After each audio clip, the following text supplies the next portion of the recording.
ಅಲ್ಲಿ 1 ಲಕ್ಷ ರೂಪಾಯಿ ತಗೋತಾ ಇದ್ರು. ನಾನು ಮೊದಲ ಮುನ್ನುಡಿ ಚಿತ್ರವನ್ನ ರಿಜಿಸ್ಟರ್ ಮಾಡಿಸ್ಬೇಕು ಅಂತ ಹೋದಾಗ ಅಲ್ಲಿ ಇದ್ದಂಥವ್ರು ಏನ್ ಮಾಡ್ಬೇಕು ಅಂತಿದ್ರೆ, ನನಗೊಂದು ಸದಸ್ಯತ್ವ ಬೇಕು ಫಿಲ್ಮ್ ಚೇಂಬರ್ ಆಫ್ ಕಾಮರ್ಸ್ ಅಲ್ಲಿ. ಏನ್ ಮಾಡಿದ್ರೆ ನೀವು? ಎಲ್ಲ ಒಂದಿಷ್ಟು ಟೆಲಿವಿಷನ್ ಸೀರಿಯಲ್ ಮಾಡಿದ್ದೀನಿ. ಚೆನ್ನಾಗಿದ್ದೀರಿ, ಯಾಕ್ರಿ ಹಾಳಾಗೋದಕ್ಕೆ ಬರ್ತೀರಾ ಅಂತಂದ್ರು. ಇದನ್ನ ಹೇಳಿದವರು ಮಾರುತಿ ಚಂದ್ರಶೇಖರ್ ಅವರು ಅವಾಗ ಅಧ್ಯಕ್ಷರಾಗಿದ್ರು. ನಾವು ಇಲ್ಲ ಸರ್, ಒಂದು ಅಪ್ಲಿಕೇಶನ್ ಕೊಡಿ, ಏನೋ ಒಂದು ಸಿನಿಮಾ ಮಾಡಬೇಕು ಅಂತ ಇದ್ವಿ. ಯಾವ ಸಿನಿಮಾಗೆ ಏನ್ ಕತೆ, ಯಾರ ಕತೆ ಅಂತ. ಏನೋ ಮುಸಲ್ಮಾನ್ ವಸ್ತು ಇಟ್ಕೊಂಡ್ ಸಿನಿಮಾ ಮಾಡೋದೇ ತಪ್ಪು, ಮುಸ್ಲಿಂ ವಸ್ತು ಇಟ್ಕೊಂಡು ಸಿನಿಮಾ ಮಾಡಕ್ ಬಂದಿದ್ದೀರಾ ಅಂತಂದ್ರು. ಕೊನೆಗೆ ಅವಾಗ ಇದ್ದದ್ದು 1 ಲಕ್ಷ ರೂಪಾಯಿ ಅಲ್ಲಿಯ ರಿಜಿಸ್ಟರ್ ಮಾಡಿದ್ರೆ 50,000 ರೂಪಾಯಿ ನಿರ್ಮಾಪಕರ ಸಂಘಕ್ಕೆ ಕೊಡ್ಬೇಕಾಯ್ತು. 50,000 ರೂಪಾಯಿನ ನಾವು ಫಿಲ್ಮ್ ಚೇಂಬರ್ ಆಫ್ ಕಾಮರ್ಸ್ಗೆ ಕೊಡ್ಬೇಕಾಯ್ತು. ಈಗ ಬಹುಶಃ ಅಷ್ಟೇ ಇದೆ. ಆದ್ರೆ ಈಗ 50,000 ರೂಪಾಯಿ ಕೊಟ್ಟರೆ ನಿರ್ಮಾಪಕರ ಸಂಘ ಕೊಡಬೇಕಾದಂಥ ಒತ್ತಡ ಇಲ್ಲ, ಅದು ಆಯ್ಕೆ. ಒಂದು 50,000 ರೂಪಾಯಿ ಇದೆ.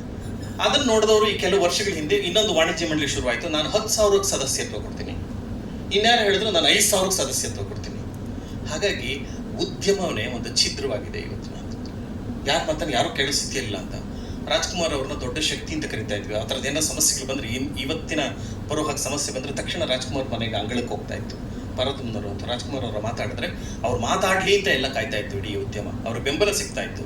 ಆ ರೀತಿಯ ಒಂದು ಒಗ್ಗಟ್ಟು ನಮ್ಮಲ್ಲಿ ಕಡಿಮೆ ಆಗಿರೋದು ಒಂದು ಕಾರಣ ಆಗುತ್ತೆ. ಹಾಗೆ ಪತ್ರಕರ್ತರ ಹಿನ್ನೆಲೆಯಲ್ಲಿ ಪರಿಷತ್ತು ಮತ್ತೆ ಆಗಿನ ಪತ್ರಕರ್ತಗಳಿಗಿದ್ದಂಥ ಒಂದು ಮುಖ್ಯ ಒಂದು ಮಾತಿಗಿದ್ದಂಥ ಉದ್ಯಮದಲ್ಲಿ ಬೆಲೆ ಕೂಡ ಪ್ರಾಯಶಃ ಇವತ್ತು ಕಡಿಮೆ ಆಗಿದೆಯೇನೋ ಅಂತ ನನಗನ್ಸುತ್ತೆ. ಹಾಗಾಗಿ ಆ ಒಗ್ಗಟ್ಟು ಇವತ್ತಿನ ಪತ್ರಕರ್ತರ ಸಂಘ, ಚಲನಚಿತ್ರ ಪತ್ರಕರ್ತರ ಸಂಘ ಆಗಿರೋದು ಬಹಳ ದೊಡ್ಡ ವಿಷಯ. ಇದಕ್ಕೆ ದೊಡ್ಡ ಶಕ್ತಿ ಇದೆ. ನಾನು ಉದ್ಯಮದ ಒಳಗಿದ್ದು ಉದ್ಯಮಕ್ಕೆ ಬುದ್ಧಿ ಹೇಳಕ್ ಸಾಧ್ಯ ಇಲ್ಲ. ರಮೇಶ್ ಅವರು ಉದ್ಯಮದ ಒಳಗಿದ್ದು ರಮೇಶ್ ಅವರು ಬುದ್ಧಿ ಹೇಳಕ್ ಸಾಧ್ಯ ಇಲ್ಲ. ಹೇಳೋದಕ್ಕೆ ನೀನ್ ಯಾರು ಅಂತ. ಆದ್ರೆ ಪತ್ರಕರ್ತರು ಹೇಳಿದಾಗ ನೀನ್ ಯಾರು ಅಂತ ಯಾರೂ ಕೇಳಲ್ಲ. ಯಾಕೆಂದ್ರೆ ಅದು ಒಂದು ಮಾಧ್ಯಮ, ಪರಸ್ಪರ ಅವಲಂಬನೆ ಇದೆ. ಚಲನಚಿತ್ರ ಮತ್ತೆ ಚಲನಚಿತ್ರ ಉದ್ಯಮ ಎರಡಕ್ಕೂ ಅವಲಂಬನೆ ಇದೆ. ಈ ಹಿನ್ನೆಲೆಯಲ್ಲಿ ಅಂಥ ಒಂದು ದೊಡ್ಡ ಶಕ್ತಿಯನ್ನ ನಮ್ಮ ಚಿತ್ರೋದ್ಯಮ ಪತ್ರಕರ್ತರ ಸಂಘ ಬೆಳೆಸ್ಕೋಬೇಕಾಗಿದೆ. ಹಾಗಾಗಿ ನಾನು ತುಂಬಾ ಸರಿ ಹೇಳ್ತೇನೆ, ಆಗಲೇ ಸಬ್ಸಿಡಿಯನ್ನ ಮುಂದುವರಿಸ್ತೀನಿ. 200 ಚಿತ್ರಗಳು ಕೊಡೋದ್ರ ಬದಲು ನಮ್ಮಲ್ಲಿ ಆಗ್ಲೇ ಹೇಳಿದೆ 10 ಲಕ್ಷ ಸಬ್ಸಿಡಿ ಬರುತ್ತೆ ಅಂದ್ರೆ 10 ಲಕ್ಷ ಸಿನಿಮಾ ಮಾಡಬೇಕು ಅನ್ನೋಂಥ ಒಂದು ಧೋರಣೆ ಒಂದು ವರ್ಗದಲ್ಲಿದೆ, ಇಲ್ಲ ಅಂತ ಹೇಳಲ್ಲ. ಅದ್ರ ಬದಲು ನೀವು ಒಳ್ಳೆಯ ಚಿತ್ರಗಳಿಗೆ ಮಾತ್ರ ಸಬ್ಸಿಡಿ ಕೊಡ್ತೀವಿ.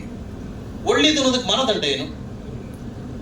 ಎಲ್ಲರೂ ಒಳ್ಳೆ ಸಿನಿಮಾ ಮಾಡಬೇಕು ಅಂತ ಹೊರಟಿರ್ತಾರೆ. ನಾನು ಮಾಡಿದ ಸಿನಿಮಾ ಉತ್ತಮವಾದ ಸಿನಿಮಾ, ನನ್ನ ವಸ್ತು ಚೆನ್ನಾಗಿದೆ ಅಂತಾನೆ ವಾದ ಮಾಡ್ತಾರೆ. ಅದು ತಪ್ಪು ಅಲ್ಲ, ಸರಿನೇ. ಹೆತ್ತವ್ರಿಗೆ ಹೆಗ್ಗಣ ಮುದ್ದು ಅಂತಾಗೆ ನಮ್ಮ ಮಕ್ಕಳು ನಮ್ಮ ಮುದ್ದೆ. ಅದಕ್ಕೆ ಸರಿಯಾದಂತಹ ಒಂದು ಸಮಿತಿಗಳನ್ನು ಮಾಡಿ. ಮೊದಲು ಚಿತ್ರಕಥೆಯನ್ನ ನೀವು ಸಿನಿಮಾ ಸಬ್ಸಿಡಿ ಬೇಕು ಅನ್ನೋದಾದ್ರೆ ನೀವು ಮೊದಲು ಒಂದು ಚಿತ್ರಕಥೆಯನ್ನ ರಚಿಸಿ ಅದನ್ನ ಒಂದು ಸಮಿತಿ ಕೊಡಿ. ಆ ಸಮಿತಿಯಲ್ಲಿ ಆ ಚಿತ್ರಕಥೆಯ ಹೆಸರು, ಆ ಚಿತ್ರಕಥೆಯಲ್ಲಿ ಯಾರು ಆ ಚಿತ್ರಕಥೆ ರಚಿಸಿದ್ರು ಅಂತ ಹೆಸರು ಬೇಕಾಗಿಲ್ಲ, ನಿರ್ಮಾಣದ ಬೇಕಾಗಿಲ್ಲ. ಅದನ್ನ ಒಂದು ಯಾವುದೋ ಒಂದು ಸಮಿತಿ ಅದನ್ನ ವ್ಯಾಲ್ಯೂಯೇಟ್ ಮಾಡಲಿ. ಈ ಚಿತ್ರಕಥೆ ಇಷ್ಟು ವಸ್ತು, ಈ ವಸ್ತು ಇಷ್ಟು ಹಣವನ್ನ ಡಿಮ್ಯಾಂಡ್ ಮಾಡುತ್ತೆ, ಅದನ್ನ ಒಂದು ಎ ಕೆಟಗರಿ ಅಥವಾ ಯಾವುದೋ ಒಂದು ಬಿ ಕೆಟಗರಿ ಅಥವಾ ಸಿ ಕೆಟಗರಿ ವರ್ಗೀಕರಣದ ಮೂಲಕ ಹೆಚ್ಚಿನ ಚಿತ್ರಗಳಿಗೆ ಸಬ್ಸಿಡಿ ಕೊಡೋದ್ರ ಬದಲು ಸಬ್ಸಿಡಿ ಮೊತ್ತವನ್ನ ಹೆಚ್ಚು ಮಾಡಿದ್ರೆ ಒಳ್ಳೆಯ ಗುಣಾತ್ಮಕ ಚಿತ್ರಗಳು ನಮ್ಮ ಕನ್ನಡದಲ್ಲೂ ಕೂಡ ತಯಾರಾಗುತ್ತೆ. ಇವತ್ತೇನಾಗಿದೆ, ನಾವು ಕಾಂಪೀಟ್ ಮಾಡಕ್ ಸಾಧ್ಯ ಆಗಲ್ಲ. ಕನ್ನಡ ಚಿತ್ರಗಳು ಯಾಕೆ ಬೇರೆ ಬೇರೆ ಅಂತಾರಾಷ್ಟ್ರೀಯ ಚಿತ್ರೋತ್ಸವ, ವೆನಿಸ್ ಅಂತ ಚಿತ್ರೋತ್ಸವ, ಕಾನ್ ಅಂತ ಚಿತ್ರೋತ್ಸವ ಅಥವಾ ಬರ್ಲಿನ್ ಅಂತ ಚಿತ್ರೋತ್ಸವ, ವ್ಯಾಂಕೋವರ್ ಅಂತ ಚಿತ್ರೋತ್ಸವಗಳು ಯಾಕೆ ನಮ್ಮ ಚಿತ್ರಗಳು ಹೋಗಲ್ಲ? ಆದ್ರೆ ನೀವು ಗಮನಿಸಿ, ಕೆಲವು ಪೋಸ್ಟ್ಗಳಲ್ಲಿ ಒಂದೊಂದು ಚಿತ್ರ, ಕಳೆದೊಂದು ಚಿತ್ರದ ಬಗ್ಗೆ ನನ್ನ ಹೆಸರು ಹೇಳೋಕಲ್ಲ, 180 ಚಿತ್ರೋತ್ಸವಗಳು ಹೋಗಿತ್ತು ಅಂತ ಒಂದು ದೊಡ್ಡ ಪೋಸ್ಟ್ ಹಾಕೊಂಡಿದ್ದ.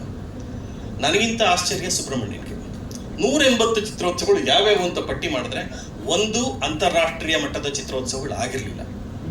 ಇವತ್ತು ಇಡೀ ಚಿತ್ರ ಜಗತ್ತಿನಲ್ಲಿ ಸುಮಾರು 10,000ಕ್ಕೂ ಹೆಚ್ಚು ಚಿತ್ರೋತ್ಸವಗಳಿದೆ.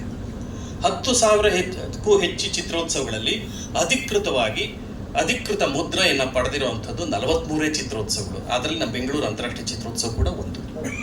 ನಮ್ಮ ಭಾರತದಲ್ಲಿ ಅದಿರುವಂಥದ್ದೇ 4 ಚಿತ್ರೋತ್ಸವ. ಇಂಥ ಚಿತ್ರೋತ್ಸವಗಳಿಗೆ ಯಾವುದಾದ್ರೂ ಚಿತ್ರ ಪ್ರದರ್ಶನವಾಗಿದ್ರೆ ಅದಕ್ಕೆ ನಿಜವಾದ ಯೋಗ್ಯತೆ, ಗುಣಾತ್ಮಕತೆ ಇದೆ ಅಂತ ಅರ್ಥ. ಇವತ್ತು ಎಲ್ಲ ಚಿತ್ರೋತ್ಸವಗಳು ಹಣದ ಮೇಲೆ ನಡೀತವೆ.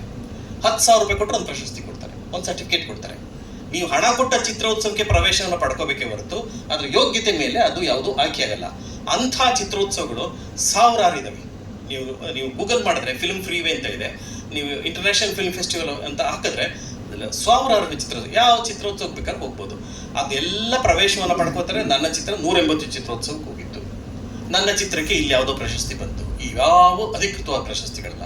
ಅದನ್ನ ನೋಡಿ ಈಗ ಪ್ರಶಸ್ತಿ ಪಡೆದ ಚಿತ್ರಗಳನ್ನ ನೋಡೋದಕ್ಕೆ ಒಂದು ದೊಡ್ಡ ಅಂತರವನ್ನ ಇದು ಕ್ರಿಯೇಟ್ ಮಾಡಿದೆ ಆ ನಿಟ್ಟಿನಲ್ಲಿ ಅಂತ ಅನ್ಸುತ್ತೆ. ಹಾಗಾಗಿ ನಾವುಗಳು ಅಂತಾರಾಷ್ಟ್ರೀಯ ಮಟ್ಟದಲ್ಲಿ ಗುಣಾತ್ಮಕತೆಯನ್ನು ಹೆಚ್ಚಿಸಿಕೊಂಡು ಚಿತ್ರಗಳು ಯಾವುದೇ ಥರದಲ್ಲಿ ಒಂದು ವ್ಯಾಪಾರಿ, ಮತ್ತೆ ನಮ್ಮಲ್ಲಿ ಯಾವಾಗಲೂ ಒಂದು ಮಾತನ್ನ ತಮಿಳುನಾಡಿನ ಒಬ್ಬ ನಿರ್ಮಾಪಕರು ಹೇಳ್ತಾ ಇದ್ರು, ನಿಮ್ಮ ಕರ್ನಾಟಕದಲ್ಲಿ ಕಲಾತ್ಮಕ ಚಿತ್ರ ಅಥವಾ ಕಮರ್ಷಿಯಲ್ ಚಿತ್ರ ಅಂತ ಹೇಳ್ತೀರಿ, ನಮ್ಮಲ್ಲಿ ಪ್ರಾಯಶಃ ವರ್ಗೀಕರಣ ಇಲ್ಲ.